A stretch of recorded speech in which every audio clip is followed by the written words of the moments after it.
జై ముదిరాజ్, జై ముదిరాజ్. ఈరోజు మేము ముదిరాజు సంక్షేమ సమితి తరపున మా పెద్దలు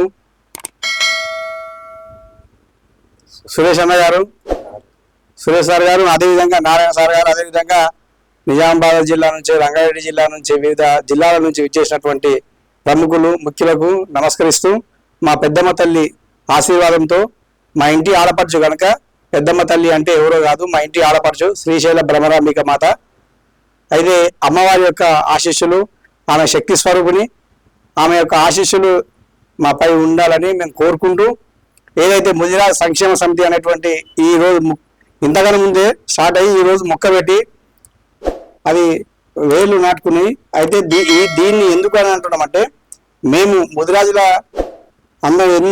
మా రాష్ట్రం లోపల ఎంతో మంది 56 లక్షల ముదిరాజుల యొక్క ఓటర్స్ని ఉంచుకొని, అదేవిధంగా మేము అణగారిపోయి ఉన్నాం కనుక మేము ఏదైతే ఉందో ఈ యొక్క వ్యవస్థను రూపుమాపడానికి ఇప్పుడు ఈ సంక్షేమ సమితిని ఏర్పాటు చేసుకొని, దీంట్లో మేము అట్టడుగు స్థాయిలో బలహీన వర్గాలుగా ఉండడం వల్ల మా బీదరికం మమ్మల్ని చూసి వెక్కిరిస్తుంది. దానికి తోడుగా మేమైతే ఎక్కడెక్కడ కొన్ని జిల్లాలు తిరిగి చూస్తే, ఈరోజు నిజామాబాద్ జిల్లా వాస్తవంగా మేము గతంలో మొన్న 15 రోజుల కింద మీటింగ్ పోతే అక్కడ మా అన్న సోదరులందరూ కూడా, అన్న మనకు గుడి దగ్గర ఉన్నటువంటి మానాల లోపల పండించేటువంటి తోటలకు తప్ప, పళ్ళు అమ్ముకోవడానికి తప్ప మాకు సొంతంగా భూములు అయితే లేవు. ఏమన్నా ఎంత సర్వసాధారణంగా ఉన్నా 2 ఎకరాల కన్నా ఎక్కువ నోడు మహాగనుడు అని చెప్పి అనుకుంటున్నారు. 10 ఎకరా 10 గుంటలు గుంట అనే భూమి అనేటువంటిది ఉందంట. అది ఉంది. దాన్ని మేము ఏమంటున్నాం అంటే, ఎంత అలగారిపోయి ఉన్నామో మీరు ఒకసారి రాష్ట్ర ప్రజలంతా గ్రహించాలి, రాష్ట్ర ప్రభుత్వాలు గ్రహించాలి. ఒకటే ఒక విషయం చెప్తున్నాం, మేము ఏదైతే ఉందో, మేము గత ప్రభుత్వాలన్నీ చూస్తున్నాం. మేము సుప్రీంకోర్టులో మాకు దక్కవలసినటువంటి బీసీడీ నుంచి ఏ అనేటువంటి గ్రూపు మాకు ఏదో సుప్రీంకోర్టు ఇచ్చినటువంటి తీర్పుని ఇక ఉన్నటువంటి ప్రభుత్వాలు అనగార్చి, బీసీ కమిషన్ నుంచి వాటిని మళ్ళీ సుప్రీంకోర్టుకు రెఫరెండం పంపగా మా యొక్క వ్యవస్థను పూర్తిగా దెబ్బతీసి, మా యొక్క జీవితాలని అనగదొక్కి ఇప్పుడు ఉన్నటువంటి ప్రభుత్వాలు ఏవైతే ఉన్నాయో, గతంలో ఉన్నటువంటి ప్రభుత్వాలు మాకు ఒక్క సీట్లను కేటాయించకపోవడం వల్ల గతంలో బీఆర్ఎస్ పార్టీని మేము దెబ్బతీయడం స్ట్రేట్ పరంగా కూడా మా ముదిరాజులు ఒక సంకల్పంతో దాన్ని దెబ్బతీసి ఈ రోజు ఉన్నటువంటి కాంగ్రెస్ ప్రభుత్వాన్ని, ఎందుకంటే దాన్ని చూసి కాంగ్రెస్ ప్రభుత్వం కొన్ని సీట్లను కేటాయించింది. అది ఏమంటే, ఇప్పుడు నీలమధుకు ఓ ఎంపీ టికెట్ కానీ, వాకిటి శ్రీవారి గారికి ఎమ్మెల్యే టికెట్ కానీ, మొన్న బొర్రా జ్ఞానేశ్వర్ గారికి ఇది ఏదైతే ముదిరాజు కార్పొరేషన్ ఇచ్చినారో వాటిని దృష్టిలో పెట్టుకొని, అంటే ముదిరాజు అనేది మా ఇప్పుడు ఉన్నటువంటి ముఖ్యమంత్రి వారిని శ్రీ గౌరవ ముఖ్యమంత్రి యనమల రేవంత్ రెడ్డి గారి దృష్టిలో ముదిరాజు అంటే చాలా మంది ఉన్నారు, వీళ్ళు మనకు ఆప్తులు, మనం కూడా వాళ్ళు వెన్నట్టు ఉండాలనే ఉద్దేశంతో మాకు ఇస్తున్నందుకు మేము కూడా జ్ఞాపకం గుర్తుంచుకొని, మేము ఏదైతే మీ అభివృద్ధి పథం ఉందో మా అభివృద్ధిని, మా సంక్షేమాన్ని మీరు చూడకపోతే మేము కూడా పోరాడితే పోయేది ఏం లేదు, బానిస సంఖ్యలు తప్ప 100% 100% మా లోపల ఉన్నటువంటి చైతన్యవంతులైనటువంటి నాయకులు, అదేవిధంగా ఎవరైతే యువకులు ఉన్నారో మేమందరం కూడా మా పెద్దల సహకారంతో ముందుకు పోదాం, వెన్నట్టుంటాం. తప్పకుండా ఏ ప్రభుత్వాలు కానీ ఏ ఉన్నా కూడా మేము నిలదీస్తాం. అంతేకాకుండా ముదిరాజుల యొక్క మా ఉనికిని మీరు చూస్తారు.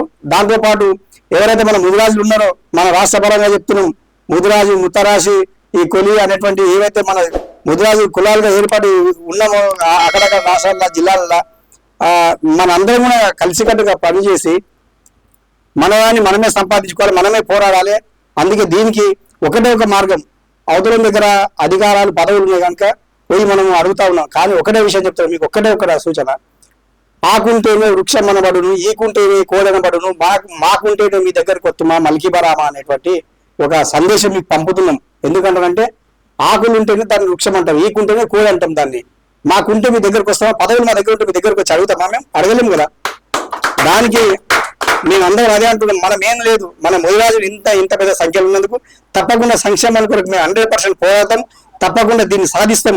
సాధించకపోతే మేము ముదిరాజులమే కాదు. ఎందుకంటే మా బాధ మాదేంటంటే ట్రైబల్, మాది అంత ట్రైబలే మాది. ఏంటంటే మేము కష్టం, పుట్ట అవన్నీ తిరుగుతాం, చెట్టు వాగు వంప అన్ని తిరుగుతాం. ఎందుకంటే పురుగు పూసి వాన చెట్టు అన్ని చాలా ఇబ్బందులు కూడా మేము ఊళ్ళలో బతుకుతాం, కానీ అవిలో పోతే ఉంటాం. మా జీవనం మొత్తం ఓ కాయనో పండ్లో పొలమో తీసుకొచ్చి అమ్ముకునేదే, కానీ మా దగ్గర కూడా భూములు లేవు, అధికారాలు లేవు, ఎడ్యుకేషన్ లేదు.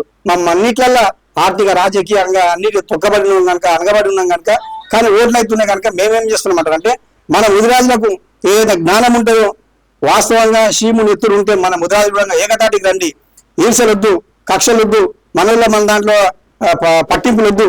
ఎవరమైతున్నామో పదులను చేస్తున్న ఓటు గారు వీడు మనోడు గారు అన్నట్టు మనోనికి ఓటేసి మనమే ఒకవేళ గెలిపించుకుంటే ఇప్పుడు అన్నటువంటి చందం ఇప్పుడు ఉన్నటువంటి ఆకుంటేనే ఈ వృక్షమన్నటువంటి చందం మన పనికొస్తాయి కనుక మీ అందరికీ కూడా మనస్ఫూర్తిగా మన రాష్ట్ర ముదిరాజు బంధువులందరికీ పాదాభివందనం చేస్తూ మా మాటను శిరసావహించి మా యొక్క ప్రతి కార్యక్రమంలో మీరు మా వెన్నట్టుంటే మేము కూడా మీరు వెన్నట్టుండి ప్రతి సంక్షేమానికి మీ అందరూ మా పెద్దలందరూ సహకారంతో మీకు తోడ్పడతామని మాకు సహకరించమని మా ముదిరాజు బంధువులకు కోరుతూ జై ముదిరాజ్, జై పెద్దమ్మ తల్లి.